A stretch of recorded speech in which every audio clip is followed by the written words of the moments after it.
Welcome to this week's Kindness Cafe podcast. Grab a cup of coffee, tea, or your favorite snack, relax, and join us for another uplifting story. I am Seema Raj, your host. A few weeks ago, you met my guest, Caro Blackman, who was in an abusive relationship for 13 years. She finally said enough is enough and left him. Today, she wants to share her roller coaster ride with all of us as she tells us what happens next. Welcome back to part 2 of Caro's story. Hi, Caro. Thank you so much for joining me again on Kindness Cafe to share the rest of your journey.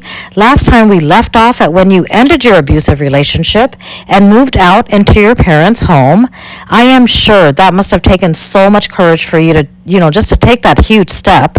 It seems by now you had family support, which is huge. How did you heal after going through this horrible time?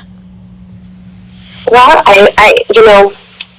first and foremost, thank you for having me again, Seema. I'm really, really grateful to have an opportunity to share this journey of mine and my truth. So thank you so much again. Healing, the more that I think about it and I reflect on it, the healing started years before I left my ex. It was through, again, like I said, creative visualization. I would visualize if I had a second chance at life, what would that be? What would it look like? What would it feel like? And I would start looking at how I needed to put things in place for myself. So fast forward, when I got out of my relationship, I had somewhat of a frame or a plan as to how I wanted to move forward. And the first step was I moved back in with my parents, and my father, he was more in the final stages of Alzheimer's dementia, and I wanted to be supportive and be there not only for my mother and my family, but for my father. And it wasn't a linear process. There were a lot of trickle-down effects from the trauma that I experienced, and so I decided, okay, I think it's going to take me a few years to get over this, so I'm not going to be in a relationship with anyone. I'm going to focus on myself. So I really I had to look within and not feel guilty about it and give myself permission to feel sad when I felt sad, to feel angry when I felt angry. And as I was getting rid of all these emotions and going to therapy and doing the hard work, my body also started getting ill, and I started developing respiratory issues. And the more I became healed with my life and where I was with everything, the more I started coming back into gear. So it's interesting how the body just knows what it needs when you need it, but you have to give yourself that space to heal. That's funny. They do say mind over matter, and in this case, that was absolutely true. And so you had time to heal, and then surprisingly, you met your Prince Charming. He entered your life. How did that happen? And so you were probably not even scared to get into another relationship because you have had this healing process, but were you still apprehensive at this point? Oh, yes. When I met my now husband, maybe I want to say maybe a year before that, I would take time to go on dates, just kind of dip my toe in the water to see where I stood. And I would be like, oh, okay, I'm not ready yet. And so that would kind of be my gauge in terms of my feelings, my emotions, because I started finding myself getting triggered. One time I went out on a date and I just blanked out for like 10 minutes, and the person was concerned for me, and he said, I lost you for a moment, what was going on? And my body just started, there was a smell or there was something that triggered me, and the triggers were really bad, and that was before I knew I had PTSD. And so I realized, okay, I'm not ready yet.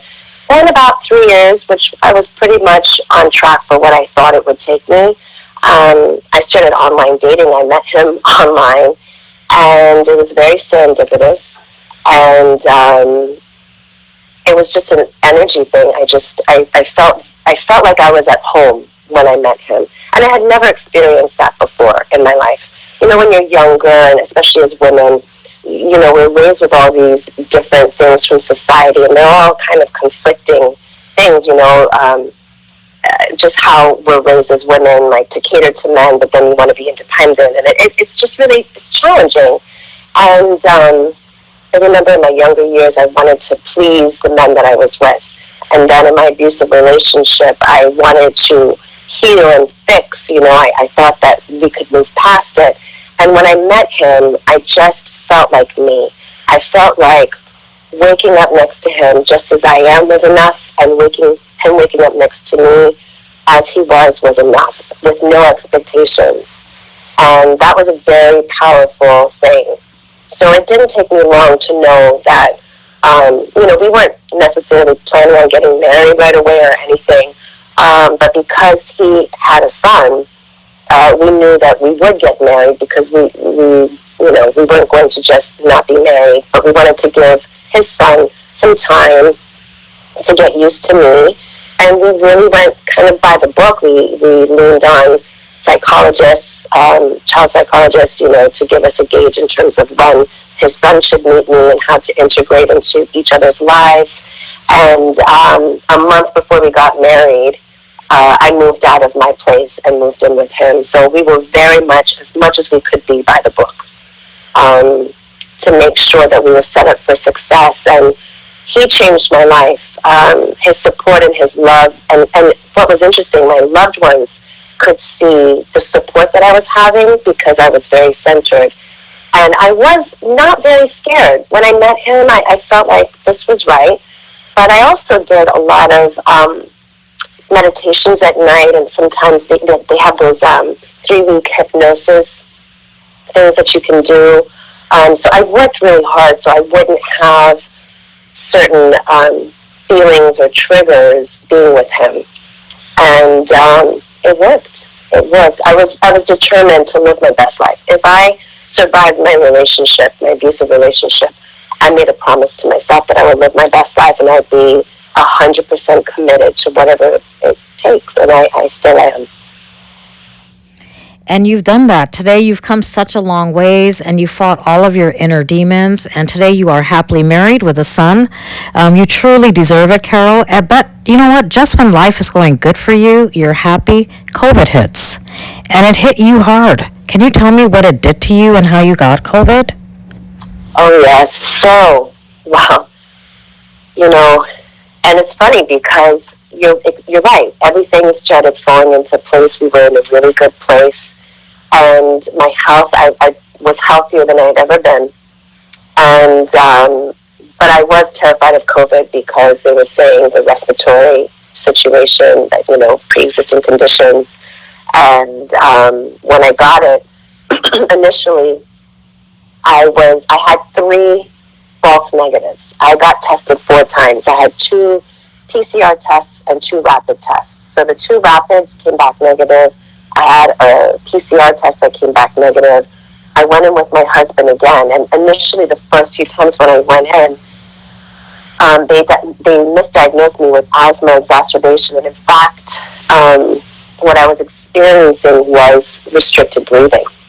And so they gave me prednisone, which is a very powerful steroid, but it also weakens your immune system. So I was already taking prednisone.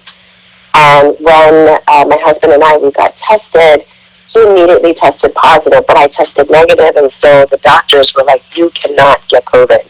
You have to separate in the house and quarantine together. Do you have separate rooms? We're like, yes. So then it was a very awkward feeling to go back to our house, for me to stay masked and talking through a door. And this was Christmas Eve. And so over the holidays, we weren't able to see our son. And it was devastating. And then a few days later, I got a call saying that, in fact, I'm positive. And that's when my nightmare began. And within a day after I became positive, the restricted breathing took a different turn.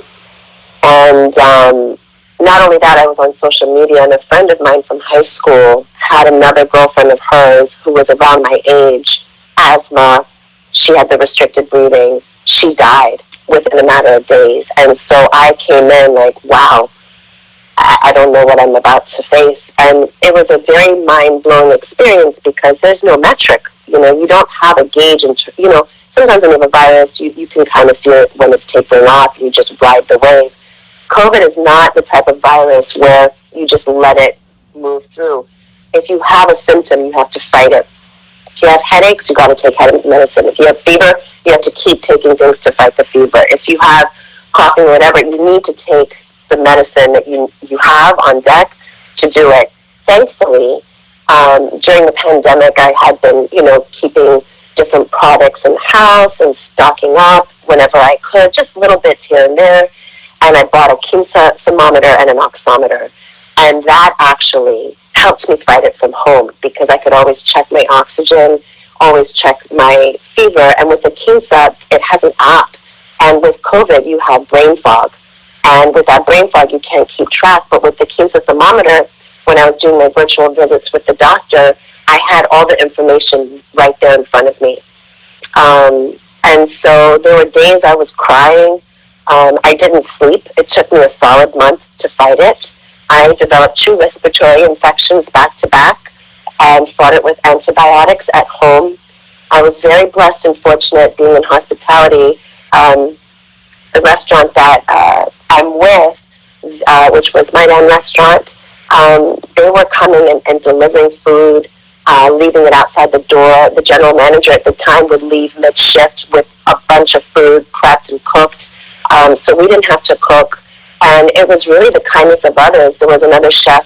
She would come and leave bags of produce at our door for juicing. I wouldn't be here today without them, and it was tricky because my husband was sick, I was sick, and we couldn't care for each other. We were fighting our own battles. And I would walk around the house screaming that I'm the boss because there were times where I could feel myself slipping away, and I wasn't able to sleep lying down because if I did, I wouldn't wake up. I wouldn't be alive. So I would sleep sitting up in 3-hour intervals, 3 hours a day. So basically 21 hours a day I would stay awake so that I wouldn't die. Wow. And today, you still have a lot of testing going on. You've got this long haul COVID situation. Are things better today? Is it coming to an end? Does it ever go away? Or what is it? So, thankfully, after I survived, I went to the doctor and I got a physical.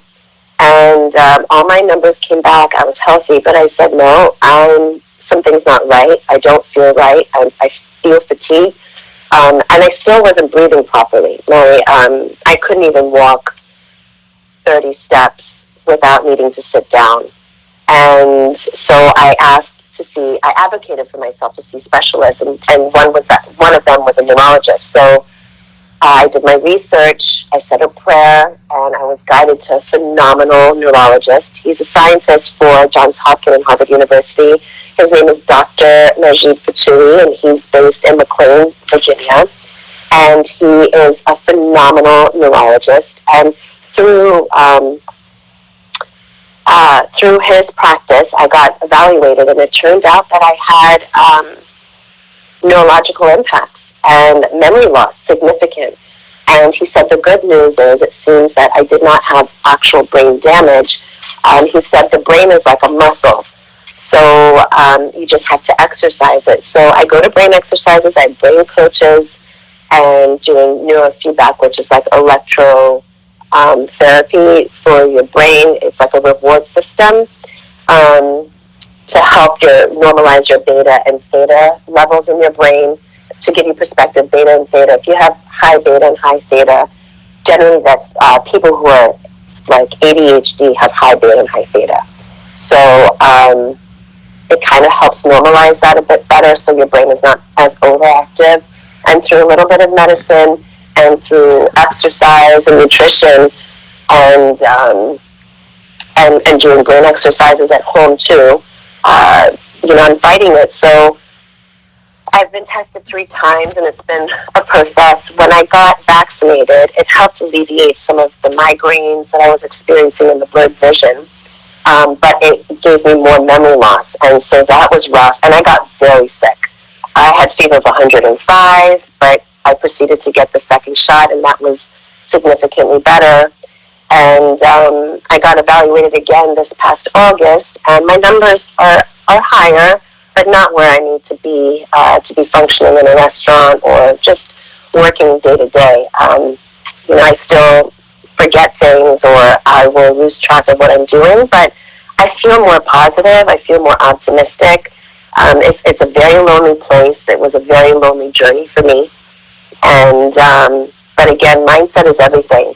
And during time when I had COVID, that was one of the things I focused on what I could control, and I just focused on doing self-reflection every day, looking at what kind thing I did for myself. Meditate. Connect with loved ones. The very little senses. What did I savor that day? Whatever I could have savored, I would reflect at the end of the day so that I could be in a peaceful space. And so, interestingly enough, as much as I was crying and terrified, I was not depressed. And that's how I also wanted to care for my mental health, because I knew if my mental health was not strong, then my physical health would be a reflection of that. And it's the same. I've made mental health my priority so that my physical health will fall in line. And I know I'll get better. It's just going to take me longer. Being in a blended family, having our son based in New York City during the school year and going every month to New York for the weekends and the travel, and it's a very hectic schedule, and it's very grueling, and especially for me working, in restaurants. I'm still consulting on the side and working from home at my own pace. It's a lot, but I take joy in very little things, and I have a lot of gratitude for my newfound perspective, and the love that I get from my son and from my husband is it's just a tremendous thing, and the support from my family and friends. And again, my restaurant community really showed up for me. They showed up for me in a major way, and my husband and I are forever grateful for that. That's exactly what I was going to say, and you just said exactly what I was going to say, is that, coming from where we started on this journey in that abusive relationship, getting bruises, walking on eggshells, not knowing what to expect, at least now with everything that you are going through, you are surrounded by love, you are surrounded by well-wishers, you have a supportive husband, family, and a beautiful little boy, and things to look forward to. So, Carl, this is a kindness podcast, and you have been so kind to share all of your traumatic and happy moments with our listeners today. I am sure that others out there who have gone through something similar, your story is definitely going to help them and give them the courage to save their lives, or at least to reach out for help. Today, with the way that your life is, what message would you like to give to our listeners today? So the thing that I would say, Seema, well, first and foremost, thank you again for having me on your show. I have deep gratitude for having the opportunity to share my story, and, allowing me to do this on your platform. I'm very grateful. What I would say to your listeners, and the reason why I was so happy to be a part of your show, the Kindness Cafe, it really starts with that. We need to be kind to ourselves. My healing from my abusive relationship, I had to learn how to be kind to myself afterwards. If I was not kind to myself and showing myself some grace, I would not give my body the opportunity to mend, to heal, and to be able to embrace the new. And the same thing with COVID. Once I knew I had long haulers, I made a solemn vow to myself that I was going to be a best friend to my body and my mind. And I took time to thank my body for showing up for me. And being able to be kind takes a lot of strength. And people think, oh, it's just, getting an ice cream for someone or doing little kind acts. But it takes a lot of courage, and it takes a lot of strength to be kind. It takes even more strength and courage to be kind to oneself. And the true gift of kindness starts with us. And that's what I would share with the listeners, is that, anyone who's in this situation now, take a moment and say, you know what, I'm born of light. And right now I'm in a sea of darkness. It's just a matter of mapping out a plan and finding the right people. Get the positions in place that you think that you need and follow through and keep your head down, one foot in front of the other. Keep affirmations nearby. Make sure whoever is around you, protect your energy, protect your peace, and make sure that you're around positive people that will affirm you and help you through your darkness, because it does change. It feels like it's forever, and it really isn't. And I'm not going to lie, the work is awful. It's hard. But the reward on the other side is the most freeing and most beautiful thing you can experience in life. And that's what I would say. That is such a beautiful message, because I've done so many podcasts till date. And, we always talk about these journeys, about feeding the homeless, or, just doing things for other people, random acts of kindness. But truly, you got it. You just hit it on the nail. Kindness begins with self-love. It's like charity begins at home. So thank you so much for saying that. And I think that really inspires me today. Thank you again, Caro, so much for sharing your story. And I wish you the best of luck and happiness for your future. And I would love to come back when things are even better and your COVID is completely gone. I hope that. And let's get together again, and we'll do another podcast and give the listeners another update for you. I would be delighted. Thank you so much, Seema. I'm very grateful for you. Of course. And with that, I thank all of our listeners for joining us today. Join us next time for another inspirational journey. Until then, stay safe, healthy, and remember, living is giving. And one more thing, kindness is self-love. Charity begins at home.